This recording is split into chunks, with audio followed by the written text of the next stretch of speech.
de Carlos Marx y Federico Engel. El Manifiesto Comunista. Parte 3 de 7. Prologado, explicado, anotado y glosado.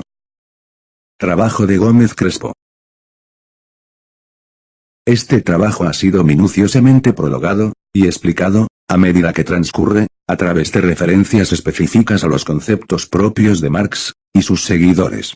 Las referencias a pie de página son numerosas, de manera que el desafío de este audio es aprovechar al máximo este valioso aporte, manteniendo la fluidez de la lectura. Ignoro la adhesión ideológica de Gómez Crespo. Sea cual sea, la considero un aporte a su trabajo.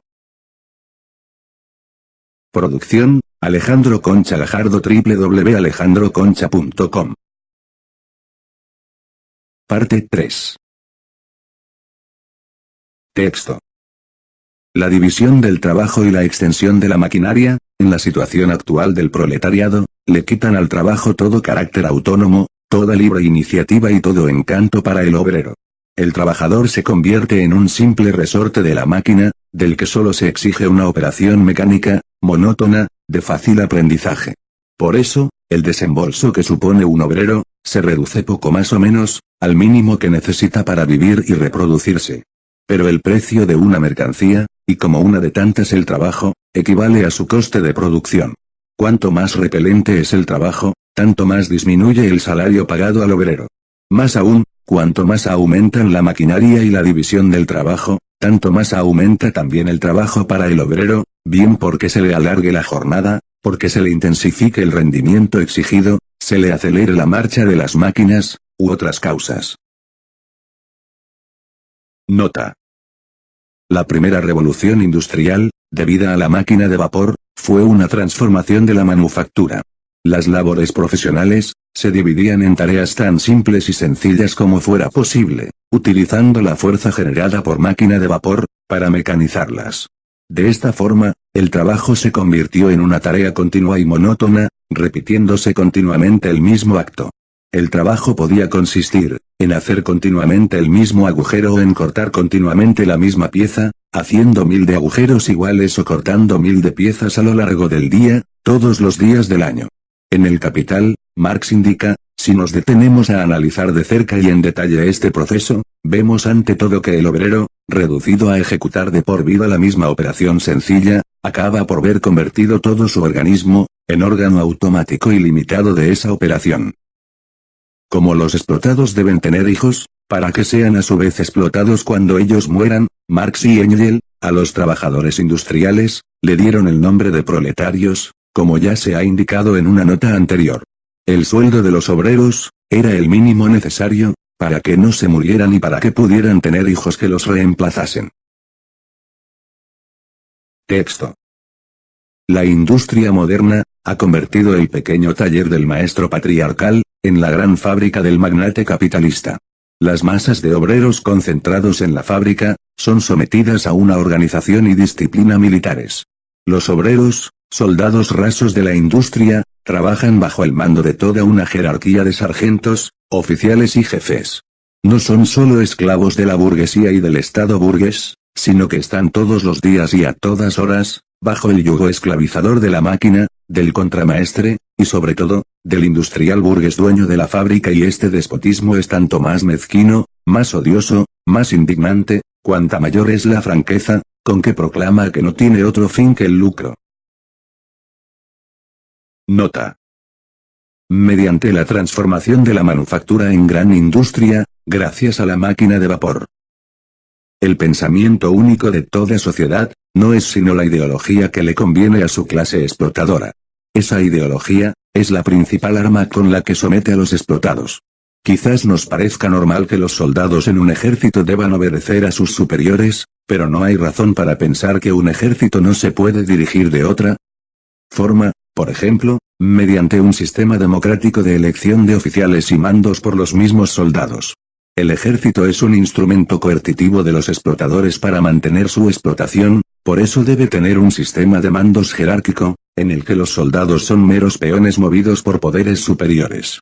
De la misma forma nos podemos plantear, por qué el poder en una empresa está en manos del dueño y no se ejerce, por ejemplo, de forma democrática entre sus trabajadores. Evidentemente, porque si los trabajadores son los que dirigen la empresa, entonces se subirán los salarios, disminuirán la jornada y en general el dueño no podrá explotarles, no obteniendo ningún beneficio de su inversión. Marx lo expone así en El Capital: la supeditación técnica del obrero a la marcha uniforme del instrumento de trabajo y la composición característica del organismo de trabajo, formado por individuos de ambos sexos y diversas edades, crean una disciplina cuartelaria, que se desarrolla hasta integrar el régimen fabril perfecto. El código fabril en que El Capital formula, privadamente y por su propio fuero, el poder autocrático sobre sus obreros, sin tener en cuenta ese régimen de división de los poderes de que tanto gusta la burguesía, ni el sistema representativo, de que gusta todavía más, es simplemente la caricatura capitalista de la reglamentación social del proceso de trabajo, reglamentación que se hace necesaria al implantarse la cooperación en gran escala y la aplicación de instrumentos de trabajo colectivos, principalmente la maquinaria. El látigo del capataz de esclavos deja el puesto al reglamento penal del vigilante. En la época del Manifiesto Comunista, existía el llamado capitalismo manchesteriano. Parte de la burguesía manchesteriana, ni siquiera guardaba las apariencias mediante un sistema ideológico, tal como lo había hecho la nobleza feudal o como lo hace la burguesía actual, sino que admitía abiertamente, su régimen de explotación del proletariado. Texto. Cuanto menores son la habilidad y la fuerza que reclama el trabajo manual, es decir, cuanto mayor es el desarrollo adquirido por la moderna industria, también es mayor la proporción en que el trabajo de la mujer y del niño, desplaza al del hombre. Socialmente, ya no rigen para la clase obrera las diferencias de edad y de sexo. Son todos, hombres, mujeres y niños, meros instrumentos de trabajo, entre los cuales no hay más diferencia, que la del coste. Nota. Debido a la simplificación máxima de tareas, que llevaba a cabo el capitalismo manchesteriano, ayudado por la fuerza de la máquina de vapor, el trabajo se redujo a labores simplísimas y repetitivas, que también podían ejecutar las mujeres e incluso los niños. Por ello, los fabricantes preferían contratar a mujeres o aún mejor a niños, con lo que la mano de obra, le resultaba más barata. Marx indica en El Capital: la maquinaria, al hacer inútil la fuerza del músculo, permite emplear obreros sin fuerza muscular o sin un desarrollo físico completo, que posean, en cambio, una gran flexibilidad en sus miembros. El trabajo de la mujer y del niño, fue por tanto, el primer grito de la aplicación capitalista de la maquinaria. De este modo, aquel instrumento gigantesco creado para eliminar trabajo y obreros, se convertía inmediatamente en medio de multiplicación del número de asalariados, colocando a todos los individuos de la familia obrera, sin distinción de edad ni sexo, bajo la dependencia inmediata del capital. Texto. Y cuando la explotación del obrero por el fabricante ya ha dado su fruto, y aquel recibe su salario, caen sobre los demás representantes de la burguesía, el casero, el tendero, el prestamista, etc. Nota. Además de la explotación en el trabajo, el proletario tiene que soportar otros tipos de explotación, en la medida en que es consumidor de bienes y servicios. Marx en El Capital, explica cómo la especulación es también una forma de explotación, por ejemplo en el caso de la vivienda, todo el mundo sabe que la carestía de la vivienda se halla en razón inversa a su calidad y que las minas de la miseria son explotadas por los caseros especuladores con más provecho y menos gastos que en otro tiempo los yacimientos de Potosí. Producción, Alejandro Concha Gajardo, www.alejandroconcha.com. Texto. Toda una serie de elementos modestos que venían perteneciendo a la clase media, pequeños industriales, comerciantes y rentistas, artesanos y labriegos, son absorbidos por el proletariado. Unos, porque su pequeña fortuna no basta para alimentar las exigencias de la gran industria, y sucumben arrollados por la competencia con capitales más fuertes, y otros, porque sus aptitudes profesionales quedan sepultadas bajo los nuevos progresos de la producción. Así, todas las clases sociales, contribuyen a nutrir las filas del proletariado. Nota. El maquinismo generado por la fuerza del vapor, requería grandes capitales para poder instalar maquinaria moderna. Los pequeños industriales que no disponían de suficiente capital, acabaron arruinados por la falta de competitividad de sus negocios. Los conocimientos de los maestros artesanos resultaban inútiles para la moderna producción fabril, basada en la máquina de vapor. Muchos de los arruinados por el capitalismo, acaban vendiendo su fuerza de trabajo como asalariados, como proletariado industrial.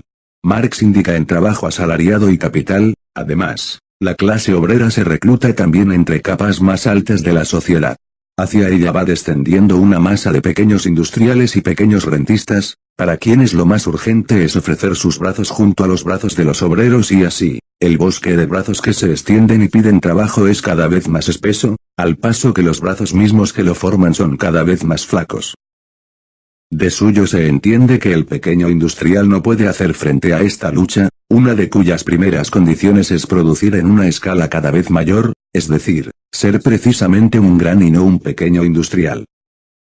Que el interés del capital disminuya en la misma medida que aumentan la masa y el número de capitales, en la que crece el capital, y que, por tanto, el pequeño rentista no puede seguir viviendo de su renta y tiene que lanzarse a la industria, ayudando de este modo a engrosar las filas de los pequeños industriales, y con ello las de los candidatos a proletarios, es cosa que tampoco requiere más explicación. Texto. La historia del proletariado va pasando por distintas etapas. Pero su lucha contra la burguesía se inicia ya en el momento en que comienza su existencia. Al principio son obreros aislados 104, luego los de una fábrica, después los de toda una rama de trabajo, los que se enfrentan en una localidad, con el burgués que personalmente los explota. Sus ataques no van solo contra el régimen burgués de producción, van también contra los propios instrumentos de producción. Los obreros sublevados destruyen las mercancías ajenas que le hacen la competencia, destrozan las máquinas, prenden fuego a las fábricas, pugnan por volver a la situación ya enterrada del obrero medieval. Nota. En la situación de la clase obrera en Inglaterra, Engel nos explica cómo se produce esta lucha contra el capital, por parte de ciertos obreros aislados. La primera forma, la más brutal y la más estéril, que revistió esa rebelión fue el crimen. El obrero vivía en la miseria y la indigencia y veía que otros tenían mejor suerte. Su razón no llegaba a comprender por qué, precisamente él, debía sufrir en esas condiciones, mientras que hacía mucho más por la sociedad que el rico ocioso. La necesidad venció además el respeto innato hacia la propiedad se puso a robar. Pero pronto los obreros se convencieron de la inutilidad de ese método. Por sus robos, los delincuentes no podían protestar contra la sociedad sino aisladamente, individualmente, todo el poderío de la sociedad caía sobre cada individuo y lo aplastaba con su enorme superioridad. Además, el robo era la forma menos desarrollada, menos consciente de la protesta y por esa simple razón jamás fue la expresión general del sentir de los obreros. La primera reacción de los obreros, frente al incipiente capitalismo que los arruinaba y le obligaba a trabajar como asalariados, fue la de suprimir el capitalismo y destruir las máquinas.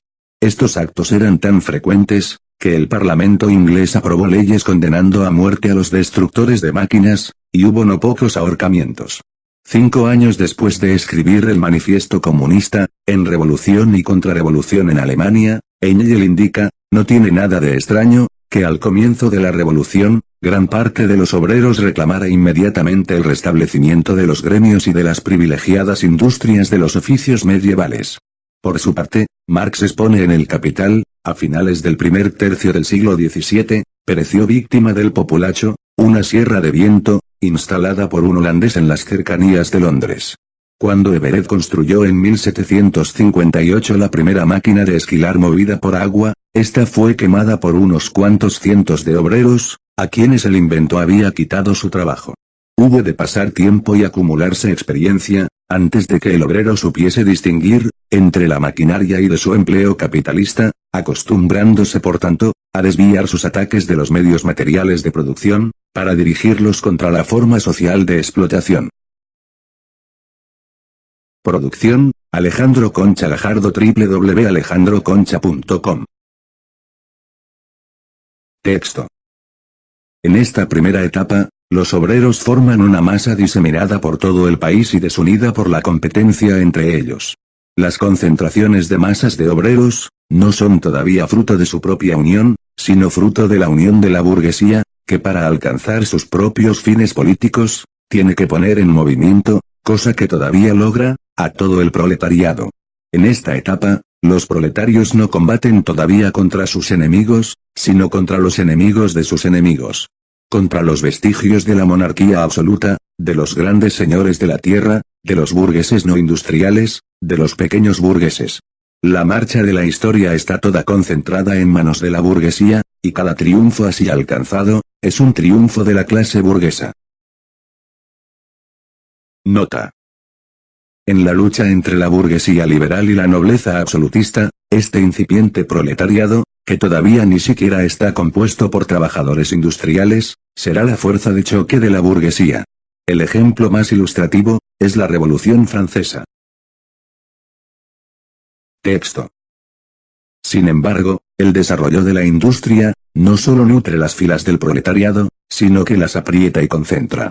Al tiempo que su fuerza crece, el proletariado se va dando cuenta de esta y al paso que la maquinaria va borrando las diferencias y las categorías en el trabajo, y reduciendo los salarios casi en todas partes a un nivel bajísimo y uniforme, se igualan también los intereses y las condiciones de vida dentro del proletariado. La competencia cada vez mayor desatada entre la burguesía, y las crisis comerciales que desencadena, hacen cada vez más inseguro el salario del obrero. Los progresos incesantes y cada día más veloces del maquinismo, aumentan gradualmente la inseguridad de su existencia. Las colisiones entre obreros y burgueses aislados, van tomando el carácter, cada vez más señalado, de colisiones entre dos clases. Los obreros empiezan a coaligarse en contra los burgueses. Se asocian y se unen para defender sus salarios. Llegan incluso a crear organizaciones permanentes, para aprovisionarse en previsión de posibles enfrentamientos. De vez en cuando, estallan revueltas y sublevaciones. Nota. Engel comenta el inicio del asociacionismo obrero, en la situación de la clase obrera en Inglaterra, cuando era posible y provechoso, los compañeros de oficio de diferentes distritos se unían en federación y organizaban en fechas fijas reuniones de delegados.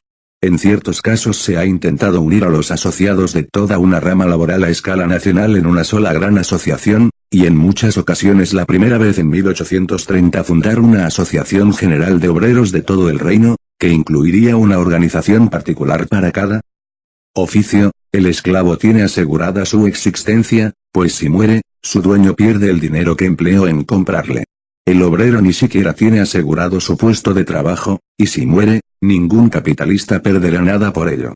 Engel lo expone así, en la situación de la clase obrera en Inglaterra, pero el proletario que no posee más que sus dos brazos, que come hoy lo que ganó ayer, que depende del menor azar, que no tiene la menor garantía de que poseerá la capacidad de adquirir los artículos más indispensables cada crisis, el menor capricho de su patrón puede hacer de él un parado descolocado en la situación más inhumana que nadie puede imaginarse. La existencia del esclavo es al menos asegurada por el interés de su amo, el siervo tiene por lo menos una parcela de tierra para procurarse el sustento, ambos tienen al menos la garantía de poder subsistir, pero el proletario es reducido a sí mismo e inutilizado para usar sus fuerzas de manera que pueda contar con ellas. Todo lo que puede intentar el proletario para mejorar su situación es una gota de agua en el mar comparado con las vicisitudes a las cuales es expuesto y contra las que no puede hacer absolutamente nada. Es el juguete pasivo de todas las combinaciones posibles de las circunstancias y puede estimarse dichoso de salvar el pellejo, aun cuando solo fuese por un tiempo. Cada vez va perfilándose, de forma más clara, que es ese fantasma que se cierne sobre Europa. Texto. Los obreros arrancan algún triunfo que otro, pero siempre transitorio. El verdadero objetivo de estas luchas, no es conseguir un resultado inmediato, sino el ir extendiendo y consolidando la unión obrera. Ayudan a ello, los medios de comunicación cada vez más asequibles, creados por la gran industria, y que se utilizan para poner en contacto a los obreros de las diversas regiones y localidades.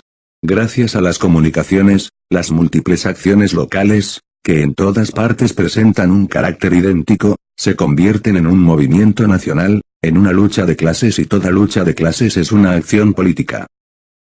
Las ciudades de la Edad Media, con sus caminos vecinales, necesitaron siglos enteros para coaligarse. El proletariado moderno, gracias a los ferrocarriles, ha creado su unión en unos cuantos años. Nota. No hay nada que pueda ser apolítico.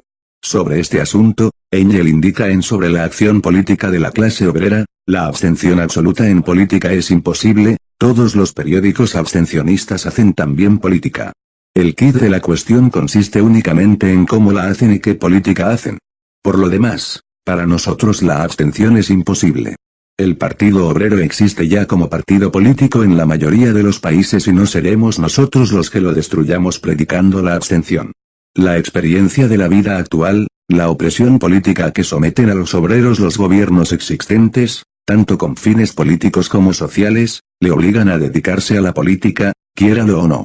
Predicarles la abstención significaría arrojarlos en los brazos de la política burguesa. La abstención es completamente imposible. La Liga de los Comunistas, como lo había sido antes la Liga de los Justos, era una organización obrera de carácter internacional. Gracias a los adelantos técnicos de la burguesía, los trabajadores de los diversos países, pueden estar en contacto permanente. Producción, Alejandro Concha Gajardo, www.alejandroconcha.com. Texto. Esta organización de los proletarios como clase, que tanto vale decir como partido político, se ve minada a cada momento, por la competencia desatada entre los propios obreros. Pero avanza y siempre triunfa, a pesar de todo, cada vez más fuerte, más firme, más pujante y aprovechándose de las discordias que surgen en el seno de la burguesía, impone la sanción legal de sus propios intereses. Así nace en Inglaterra, la ley de la jornada de 10 horas. Nota. La ley inglesa de la jornada de 10 horas, fue promulgada mientras se escribía el Manifiesto Comunista. En una reseña aparecida en un periódico de Leipzig, con la que Engel pretendía hacer publicidad del capital, se exponía. En las fábricas inglesas, rige la jornada de 10 horas y media los 5 primeros días de la semana, y 7 horas y media los sábados, para las mujeres y para los jóvenes de 13 a 18 años, de hecho, también los adultos gozan de esta misma jornada, puesto que no pueden trabajar, sin la cooperación de estos. El arrancar esta ley, le costó a los obreros fabriles de Inglaterra, largos años de perseverancia. En el manifiesto inaugural de la Asociación Internacional de los Trabajadores, Marx expuso, la ley de la jornada de 10 horas, no fue tan solo un gran triunfo práctico, fue también el triunfo de un principio. Por primera vez, la economía política de la burguesía, había sido derrotada a plena luz día, por la economía política de la clase obrera. Texto. Las colisiones producidas entre las fuerzas de la antigua sociedad, imprimen nuevos impulsos al proletariado. La burguesía lucha incesantemente, primero contra la aristocracia, después contra aquellos sectores de la propia burguesía, cuyos intereses chocan con los progresos de la industria, y siempre contra la burguesía de los demás países. Para librar estos combates, no tiene más remedio que apelar al proletariado, reclamar su auxilio, arrastrándolo así al escenario político y de este modo, le suministra elementos de fuerza, es decir, armas contra sí misma. Además, como hemos visto, los progresos de la industria, empujan hacia el proletariado, a sectores enteros de la clase dominante, o al menos, amenazan su nivel de vida y estos elementos, suministran al proletariado nuevas fuerzas. Nota. Arruinados por el imparable ascenso del capitalismo. Texto. Finalmente, en aquellos periodos en que la lucha de clases está a punto de decidirse, es tan violento y tan claro el proceso de desintegración de la clase gobernante, latente en el seno de la sociedad antigua, que una pequeña parte de esa clase se desprende de ella y abraza la causa revolucionaria, pasándose a la clase que tiene en sus manos el porvenir y así como antes una parte de la nobleza se pasó a la burguesía, ahora una parte de la burguesía, se pasa al campo del proletariado. En este tránsito rompen la marcha los intelectuales burgueses, que han conseguido una comprensión global de la historia. Nota. Engel era hijo de unos acaudalados burgueses protestantes. Marx era descendiente de judíos, y su padre y su tío, eran dos importantes abogados. Al decir, rompen la marcha los intelectuales burgueses, que han conseguido una comprensión global de la historia, se están refiriendo a ellos mismos, que han conseguido entender claramente el curso de la historia, mediante el materialismo histórico. Ambos fueron los primeros burgueses, que se pasaron a las filas del proletariado. Texto. De todas las clases que hoy en día se enfrentan con la burguesía, no hay más que una verdaderamente revolucionaria, el proletariado. Las demás están pereciendo y desapareciendo con la gran industria, el proletariado, en cambio, es su producto genuino y peculiar. Nota. Hay dos clases sociales progresistas, la burguesía industrial y el proletariado industrial. Todas las demás clases sociales, se enfrentan a la burguesía industrial, desde posiciones conservadoras o reaccionarias, pero acabarán barridas por la fuerza irresistible del capitalismo. No todos los que se oponen al capitalismo, son progresistas, sino que los más de los que lo hacen, son conservadores o reaccionarios. Texto. Los elementos de las clases medias, el pequeño industrial, el pequeño comerciante, el artesano, el labriego, todos luchan contra la burguesía, para salvar de la ruina su existencia como tales clases. No son pues revolucionarios, sino conservadores. Más todavía, son reaccionarios, pues pretenden hacer retroceder el curso de la historia. Todo lo que tienen de revolucionario, es lo que desemboca en su inminente tránsito hacia el proletariado. Con esa actitud, no defienden sus intereses actuales, sino los futuros. Se despojan de sus puntos de vista, para abrazar los del proletariado. Nota. Arruinados por los mejores medios productivos de la burguesía, acabarán como asalariados. Texto. El lumpenproletariado, ese producto pasivo de la putrefacción de las capas más bajas de la vieja sociedad, resultará en parte arrastrado al movimiento por la revolución proletaria, aunque sus condiciones de vida, lo hacen más propicio, a dejarse comprar como instrumento de los manejos reaccionarios. Nota. La palabra lumpenproletariado fue inventada por Marx y Engels, mediante la unión de lumpen, trapo, y proletariado, que deriva de prole y que ya ha sido explicada en una nota anterior. Lumpen es una palabra y expresión alemana que significa trapo, andrajo, harapo y que tiene un significado muy despectivo. La palabra alemana Bande significa cuadrilla, pequeño grupo de personas que actúan coordinadamente en un trabajo o en cualquier otro cometido, y que posiblemente tiene la misma raíz que la palabra castellana banda. Pero la palabra compuesta lumpenbande, designa a un grupo de gentuza, de canallas o de sinvergüenzas y la palabra lump, derivada de lumpen, significa canalla, sinvergüenza, bribón. La partícula lumpen, añadida a cualquier palabra, le da un significado muy despectivo. Gesindel significa chusma, pero si formamos lumpengesindel, le damos un significado más despectivo, que podríamos traducir por sochusma o sogentuza. El significado solo varía, en la actitud de asco y desprecio extremo que expresa el hablante. La expresión lumpen también significaba trapero, en el sentido de que designaba a aquella parte de la sociedad, que realizaba los trabajos que no quería el proletariado. En el Capital, Marx nos lo expone diciendo, uno de los trabajos más infames, más sucios y peor pagados, para el que se emplean con preferencia muchachas jóvenes y mujeres, es el de clasificar trapos. Es sabido que la Gran Bretaña, aparte de sus innumerables andrajos propios, es el emporio del comercio de trapos del mundo entero. A Inglaterra afluyen en torrentes, los trapos del Japón, de los países más remotos del sur de América y de las Islas Canarias. Sin embargo, los países de origen más importante, son Alemania, Francia, Rusia, Italia, Egipto, Turquía, Bélgica y Holanda. Los trapos se emplean para la fabricación de abonos, de miraguano, para edredones, de esbodi, lana artificial, y como materia prima para la fabricación de papel.